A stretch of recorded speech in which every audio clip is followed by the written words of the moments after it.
నీట్కి సంబంధించిన అంశంలో కేంద్ర ప్రభుత్వం ప్రాపర్గా రియాక్ట్ అవ్వకపోవడానికి రీజన్ మీకేంగా అనిపిస్తోంది? ఒకటి entire process of the examination ఒక పెద్ద క్వశ్చన్ మార్క్ ఇవ్వాలి. ఎందుకంటే May 4th రోజు ఎప్పుడైతే ఎగ్జామ్ బిఫోర్ డేనే సోషల్ మీడియాలో పేపర్ లీకేజ్ అయిందని అనేక కాన్స్పిరసీస్ బయటకు వచ్చినాయి. సో అప్పుడు ఎవరు స్పందించలే. దాని తర్వాత May 5th యథాతథంగా ఎగ్జామ్ కండక్ట్ చేశారు.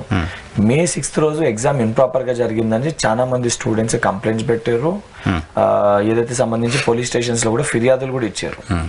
ఇచ్చిన తర్వాత దానిపైన ఎక్కడెక్కడైతే కంప్లైంట్స్ వచ్చినాయి ఆ సంబంధించిన గవర్నమెంట్స్ కానీ అక్కడ ఉన్న స్టేట్ గవర్నమెంట్ ఏదైతే సంబంధించి బీహార్, గుజరాత్ ఆర్ హర్యానా ఎవరు కూడా రియాక్ట్ అవ్వలే. కట్ చేస్తే ఈ కాన్స్పిరసీ అనేది ఆ ఎగ్జామ్స్ రాసిన స్టూడెంట్స్ మట్టుకుంటే వాళ్ళకి తెలుసు, అంటే వాళ్ళకే ఫస్ట్ తెలుస్తుంది కదా ఏం తప్పు జరిగిందో. ఎవరు రియాక్ట్ అవ్వలే. ఎందుకంటే అప్పుడు పార్లమెంట్ ఎలక్షన్స్ ఉండే, రిజల్ట్ చెప్తున్నాం. దాని తర్వాత June 14th NEET results release చేయాల్సిన డేట్. ఎక్కడన్నా కూడా రిజల్ట్స్ లేట్ అవుతాయి లేదా 1-2 రోజుల ముందు వస్తాయి.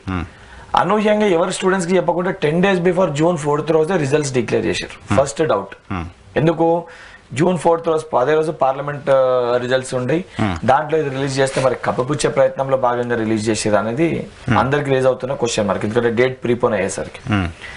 అండ్ ఇప్పుడైతే రిజల్ట్స్ వచ్చినాక నీట్లో ఎట్లా అంటే పాజిటివ్ మార్కింగ్ నెగిటివ్ మార్కింగ్ ఉంటుంది. అయితే +4 716 720 రావాలి. 717 718 719 ఇట్లా మార్కులు వచ్చే ప్రాసెస్ ఉంటుంది. ఎందుకంటే కరెక్ట్ ఆన్సర్ ఇస్తే 4, ఆన్సర్ చేయకపోతే -1 ఉంటుంది. సో ఆ ఈక్వేషన్ ప్రకారం మార్క్స్ అలొకేట్ అవుతాయి. ఇక్కడ సెకండ్ డౌట్ ఎట్లా 717 718 అట్లా ఎట్లా వచ్చింది సెకండ్ డౌట్. థర్డ్ది గతంలో 2, 3 ఇద్దరికో ముగ్గురికో full out of full marks వస్తుండే. ఒకటేసారి ఈసారి 64 నుంచి 66 మందికి full out of full marks వచ్చినాయి. ఇక్కడ థర్డ్ డౌట్. ఇందులో ఇంకా డౌట్ క్రియేట్ చేసేది ఏంటంటే ఒకటే సెంటర్ లో సీరియల్ గా కూర్చున్న వాళ్ళకి 6 full out of full marks వచ్చినాయి. ఇది ఫోర్త్ డౌట్. మళ్ళీ ఫిఫ్త్ ఏంటంటే ఎట్లా 716 18 17 వచ్చినంటే గ్రేస్ మార్క్స్ ఇచ్చినాము అని చెప్పి చెప్పారు. గ్రేస్ మార్క్స్ ఎక్కడని ఇస్తే గతంలో ఒక్క కేసులో ఏదో ఇచ్చిరేదో లా ఎగ్జామ్ కాదు 62 మందికో 63 మందికో అది 5 నిమిషాలు లేట్ అయితే 1 నిమిషమో 2 నిమిషాలు లేట్ అయితే అది ఎగ్జామ్ నిర్వహించే ఏజెన్సీ వల్లనో లేకపోతే నిర్వహించే సెంటర్ వల్లనో లోపం ఉంటే 5 నిమిషాల వరకు 1, 2 గ్రేస్ మార్క్ ఇస్తారు. దాన్ని బేస్ చేసుకొని ఆ జడ్జిమెంట్ ని బేస్ చేసుకొని అర్ధ గంట లేట్ అయితే 50 మార్కులు, గంట లేట్ అయితే 100 మార్కులు చొప్పున అడ్డగోలుగా ఒకరికో ఇద్దరికో ఒక సెంటర్ 2 సెంటర్లు అంటే అనుకోవచ్చు దాదాపు 1562 మందికి గ్రేస్ మార్క్స్ ఇచ్చారు. ఇది ఫిఫ్త్ క్వశ్చన్ మార్క్. సో ఇన్ని కాన్స్పిరసీస్ అయినప్పుడు కూడా కేంద్ర విద్యాశాఖ మంత్రి గారు ఇవన్నీ కూడా June 4th నుంచి June 10th వరకు జరిగిన పరిణామాలు. తర్వాత కోర్టును ఆశ్రయించారు, ఢిల్లీ లెవెల్లో స్టూడెంట్స్ ప్రొటెస్ట్ చేశారు, అనేక విద్యార్థి సంఘాలు ప్రొటెస్ట్ చేసినాయి. సో మేము కూడా ఏమనుకున్నామనంటే ఆధారాలు ఎంత క్లియర్ కట్ గా బయటపడ్డది. సరే పార్లమెంట్ ఎలక్షన్స్ అయిపోయింది, వాళ్ళ గవర్నమెంట్ ఫామ్ అయింది, దీనిపైన దృష్టి పెట్టి క్యాన్సిల్ చేస్తారులే అనే ఒక వైఖరిలో మనం ఉండే. మొదట్లో ధర్మేంద్ర ప్రధాన్ గారు పేపరే లీక్ కాలేదని చెప్పి మాట్లాడారు. దాని తర్వాత పేపర్ లీక్ చేసిన వ్యక్తులు బయటపడ్డారు. బీహార్ లో వారిని కస్టడీలోకి తీసుకున్నారు, ఆల్రెడీ లీక్ అయిందని చెప్పి యాక్సెప్ట్ చేసిండ్రు. దాని తర్వాత దానిపైన స్పందించకుండా దాన్ని తప్పుదో పట్టించి సుప్రీంకోర్టులో కేసు ఉంది, కేసు నిర్ధారించినాక దాని ప్రకారం మేము డెసిషన్ తీసుకుంటాం. ఎప్పుడైతే బీజేపీ పార్టీ యూటర్న్ తీసుకుందో అప్పుడు మొత్తం ఇవన్నిటికీ కూడా 100% మాకు క్లారిటీ వచ్చేసింది ఏదో అవకతవకలు జరిగినాయి. ఎందుకంటే అప్పుడే నెట్ ని క్యాన్సిల్ చేశారు. ఏది డార్క్ వెబ్ లో రిలీజ్ అయిందని చెప్పి బెనిఫిట్ ఆఫ్ డౌట్ ఎంతమందికి పోయిందో తెలియకుండా నెట్ ని క్యాన్సిల్ చేశారు.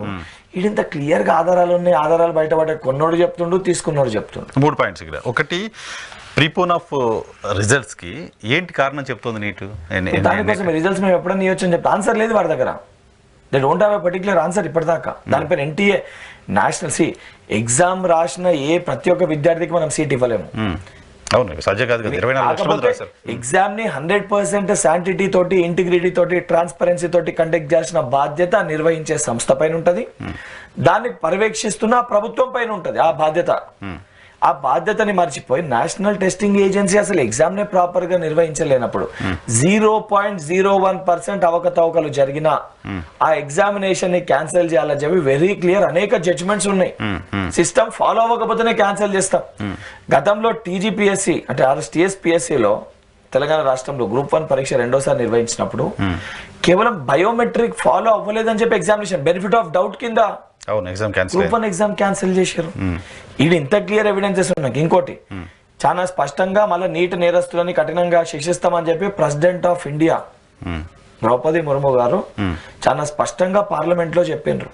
కానీ ఇప్పుడు దేశవ్యాప్తంగా ఉన్న నీట్ ఎగ్జామ్ కు సంబంధించి ఒక రాష్ట్రంలోనో 2 రాష్ట్రాల్లోనో పేపర్ లీకేజ్ కావచ్చు. ఇప్పుడు మీరు చెప్తున్న వైలేషన్స్ అన్ని 2 రాష్ట్రాల్లో రెండు మూడు రాష్ట్రాలను మనం అనుకుంటున్నాం, అది బయటపడ్డది కాబట్టి. అంటే బేస్డ్ ఆన్ రిజల్ట్స్ కదా మనం చెప్తుంది. మీరు గ్రేస్ మార్కులు ఇచ్చిన పర్సన్స్ ఆ రాష్ట్రాల్లో. కాకపోతే మనకి మొన్న కూడా ఆసిఫాబాద్ లో కూడా ఎక్కడో పేపర్ లీకేజ్ అయిందని చెప్పి ఇక్కడ కూడా ఒక కేసు రిజిస్టర్ అయింది, తెలంగాణ రాష్ట్రంలో కూడా.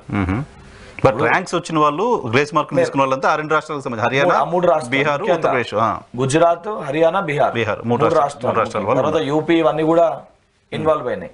అంటే డౌట్ ఉన్నప్పుడు పేపర్ లీకేజ్ అయింది అన్నప్పుడు ఫస్ట్ డేకి వెళ్ళి ఎగ్జామ్ నిర్వహించిన ఫస్ట్ డే, ఫర్ ఎగ్జాంపుల్ ఇప్పుడు నీట్ పేపర్ ఉంది, ఏది పీజీ వాళ్ళది, ఇమీడియట్ గా 1 day బిఫోర్ ఎందుకు క్యాన్సిల్ చేశారు? ఎగ్జామ్ రాయలేదు. సోషల్ మీడియాలో సేమ్ పీజీ నీట్ కూడా పేపర్ లీక్ అయిందని చెప్పి కథనాలు వచ్చినాయని చెప్పి ఇమీడియట్ గా క్యాన్సిల్ చేశారు. మరి ఇదే ఎందుకు ఆ రోజు May 4th రోజు పేపర్ లీకేజ్ అయిందని సోషల్ మీడియాలో కథనాలు వచ్చినప్పుడు ఈ పేపర్ ఎందుకు క్యాన్సిల్ చేశారు? ఈ మొత్తం ఇష్యూ వెనక కేంద్ర ప్రభుత్వం ఎన్టీఏనో ఉందనుకుంటున్నారా, లేకపోతే ఎన్టీఏను కేంద్ర ప్రభుత్వం ఇంకెవరినో కాపాడడం కోసం దీన్ని కప్పుచ్చుతుంది అనుకుంటున్నారా? 100% ఎవరినో కాపాడనీకి అని చెప్పి చేసే ఒక ప్రక్రియ చూస్తే చాలా స్పష్టంగా కనబడుతుంది. ఈ రోజు కేవలం నీట్ ఒక పరీక్ష చాలా 24 లక్షల మంది విద్యార్థులకు సంబంధించిన దానిపైన కాదు కొట్లాట. 24 లక్షల మంది రేపు తెలంగాణ రాష్ట్రాన్ని కానీ భారతదేశానికి కానీ డాక్టర్స్ ని ఉత్పత్తి చేస్తుంది. సైన్స్ బ్యాక్గ్రౌండ్ సంబంధించిన స్టూడెంట్స్ రాసే ఎగ్జామ్. మెరుగైన డాక్టర్స్ రాకపోతే కరోనా విపత్కరమైన సమయంలో అసలు పరిస్థితి వస్తే భారతదేశం ఎటుపోతుంది? క్వాలిటీ ఉండాల్సిందైతే డాక్టర్ వ్యవస్థ కదా, ఫస్ట్ ఎక్కువ క్వాలిటీ. దానిపైన ఇంకోటి, ఇది ఒక కేవలము ఎన్టీఏ సంస్థ ఒక నీటే నిర్వహించదు, నీట్ తో పాటు అనేక ప్రవేశ పరీక్షలు కూడా నిర్వహిస్తుంది. ఇప్పుడు దాని ఇంటిగ్రిటీ పైన క్వశ్చన్ మార్క్ వచ్చింది. గతంలో తెలంగాణలో కూడా బోర్డ్ ఆఫ్ ఇంటర్మీడియట్ లో పేపర్ లీకేజ్ అయినప్పుడు అది చిన్నది, అది దాన్ని ఎందుకు అంత పెద్ద రాద్ధాంతం చేస్తున్నాను 2018-19లో. కానీ అది ఆ చిన్న కలుపుమోక కాస్త పెరిగి టీఎస్పీఎస్సీ పేపర్ లీకేజ్ దాకా వచ్చింది. ఈ రోజు ఈ కలుపుమోకని ఇప్పుడే మనం పీకేయకపోతే, ఇప్పుడే దీన్ని అరికట్టకపోతే రేపు పొద్దున యూపీఎస్సీ లీక్ కదని గ్యారంటీ ఏందండి?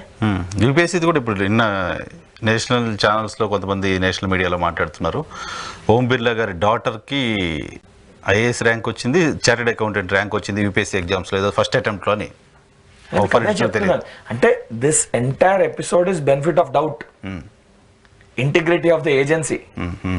ఆ నమ్మకాన్ని కోల్పోయినప్పుడు గతంలో ఇదే భారతీయ జనతా పార్టీ తెలంగాణ రాష్ట్రంలో టీజీపీఎస్సీ పేపర్ లీకేజ్ అయిందని శనివారం తెలిసింది. అంటే లీకేజ్ కాదు, ఏదో జరిగింది అని ఒక ఎఫ్ఐఆర్ బుక్ చేశారు బేగం బజార్ పిఎస్. సండే మొత్తం మీడియాలో కథనాలు బయటకు వచ్చినాయి. మండే ఆస్కార్ అవార్డు ఉంటే మీడియా మొత్తం మళ్ళీ దానిపైన డైవర్ట్ అయ్యింది. ట్యూస్డే రోజు అప్పటికి లీకేజ్ అయిందా, బయటకు వచ్చిందా, అప్పటికి చైర్మన్ గారు బయటకు వచ్చి గ్రూప్ 1 పేపర్ లీక్ కాలేదని చెప్పారు. జనార్దన్ రెడ్డి గారు మండే మాట్లాడి స్టేట్మెంట్ ఇచ్చారు. ట్యూస్డే రోజు ఇదే బీజేపీ పార్టీ కార్యకర్తలు టీజీపీఎస్సీని మొత్తం ధ్వంసం చేసి benefit of doubt, integrity of the agency దెబ్బతిన్నది, మొత్తం క్యాన్సిల్ చేయాలి, జనార్దన్ రెడ్డి రాజీనామా చేయాలి, అన్ని ఎగ్జామ్స్ రద్దు చేయాలని చెప్పి ఆ రోజు బీజేపీ పార్టీ రాష్ట్ర అధ్యక్షులు, ఢిల్లీలో ఉన్న నరేంద్ర మోడీ గారు, అమిత్ షా గారు తీసుకోరు. ఆ రోజు టీఎస్పీఎస్సీ చేస్తే రాష్ట్ర ప్రభుత్వానికి సంబంధం ఉంది, ఈరోజు ఎన్టీఏ చేస్తే కేంద్ర ప్రభుత్వానికి సంబంధం లేదంటారు. అంటే మేము కూడా ఆ రోజు వాళ్ళు తీసుకున్న స్టాండే కదా, వాళ్ళు తెలంగాణ రాష్ట్రంలో తీసుకున్న స్టాండ్ ని ఈ రోజు వాళ్ళు ఎందుకు ఫాలో అవుతలేరని మేము క్వశ్చన్ చేస్తున్నాం.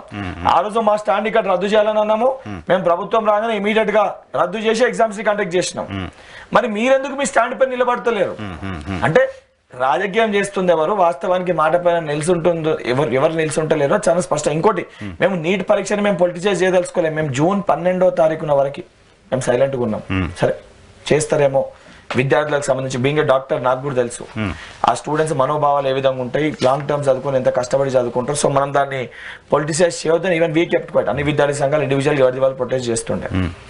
ఎప్పుడైతే బీజేపీ పార్టీ కప్పుపుచ్చనికి తప్పించడానికి ప్రయత్నం చేసిందో, ఇది రాంగ్ వేలో పోతుందని ఐడియాలజికల్ గా అందరు ఆర్గనైజేషన్స్ కి వేరే వేరే ఐడియాస్ ఉన్నా, వేరే వేరే సిద్ధాంతాలు ఉన్నా, ఈ ఇష్యూ పైన ఇది భారతదేశానికి రేపు పెంచున్న పెను ప్రమాదము అనే ఉద్దేశంతో ఐక్య కార్యాచరణతో తెలంగాణ రాష్ట్రంలో ఉన్న విద్యార్థి యువజన సంఘాల మంత్రం ఏకదాటిపైకి వచ్చి ఒక పెద్ద స్టూడెంట్ మార్చ్ ని ఏర్పాటు చేసిన, which gave a message to Delhi also.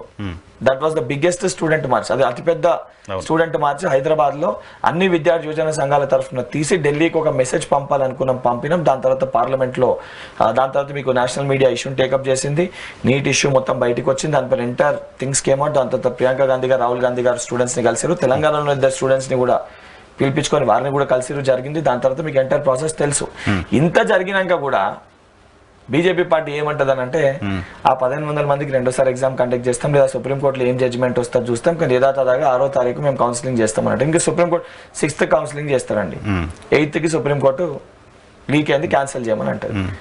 పిల్లల మనోభావాలు దెబ్బతిన్నాయా? అదొక డౌట్, అది ఫస్ట్. సెకండ్, మీరు 1500 మందికి మళ్ళీ ఎగ్జామ్ పెట్టాలి. ఇప్పుడు సీట్స్ అలొకేట్ చేస్తారు కౌన్సిలింగ్ చేసి. ఈ 1500 మంది ఈ పిల్లల మధ్యలో మార్కులు వచ్చినాయి అనుకోండి, ఎట్లా మీరు షీట్స్ ని షఫిల్ చేస్తారు? ఓకే, ఆల్రెడీ సీట్స్ ఎలా మార్కులు తేడా వస్తాయి కదా, ఈ 1500 మందికి మార్కులు తేడా వస్తాయి. సీట్స్ మీరు ఆల్రెడీ అలొకేట్ చేస్తారు. అలొకేట్ చేసిన పిల్లగాని కంటే వేరే పిల్లగానికి ఎక్కువ మార్కులు వచ్చినాయి, ఇంకా 10 మందికి ఫస్ట్ ర్యాంకులు వచ్చినాయి. అప్పుడు ఎట్లా అలొకేట్ చేస్తారు? ఎందుకు ఇంత తొందరపాటు? అంటే ఇంత కాన్స్పిరసీ ఉన్నప్పుడు, ఇంత బెనిఫిట్ ఆఫ్ డౌట్ ఉన్నప్పుడు ఎందుకు మీరు ఎగ్జామ్ ని క్యాన్సిల్ చేస్తారు? దానికి ఏం రీజన్ చెప్తారు? ఎగ్జామ్ రాసిన పిల్లలు ఏదైతే వాళ్ళు ఇబ్బంది పడతారో వాళ్ళు బాధపడతారు అని అంటారు. ఎగ్జామ్ రాసిన పిల్లలు ఇబ్బంది పడి బాధపడితే గతంలో ఏదైతే అకాడమిక్ ఇయర్ స్టార్ట్ అయినప్పుడు ఇంజనీరింగ్ సిస్టమ్ అంటే మీ జనరేషన్ అప్పుడు, if I'm not wrong, April, Mayలో స్టార్ట్ అవుతుంది. ఇప్పుడు అది డిలే ఆగస్ట్ లో స్టార్ట్ అవుతుంది ఏది ఇంజనీరింగ్ సిస్టమ్. ఏమైతే లేట్ అయితే ఇంకొక నెల లేట్ అవుతుంది, కానీ we get the best doctors కదా. ఏజెన్సీ పైన క్రెడిబిలిటీ పోకూడదు కదా, ఏజెన్సీ పోయింది కదా ఇప్పుడు. ఆ నమ్మకాన్ని ఎవరు కల్పించాలి? ఆ నమ్మకాన్ని కల్పించకుండా నరేంద్ర మోడీ గారు మౌనం వీడకుండా దానిపైన చర్చ పెడదామంటే పార్లమెంట్ లో చర్చ పెట్టకుండా ఎందుకు ఎవరిని కాపాడదలుచుకోరు? మళ్ళీ ఏమంటే మేము చట్టాలు తీసుకొని వచ్చినాం, చట్టాల ద్వారా కఠినంగా శిక్షిస్తాము అని చెప్పి. ఫస్ట్ జరిగిన దానిపైన మీరు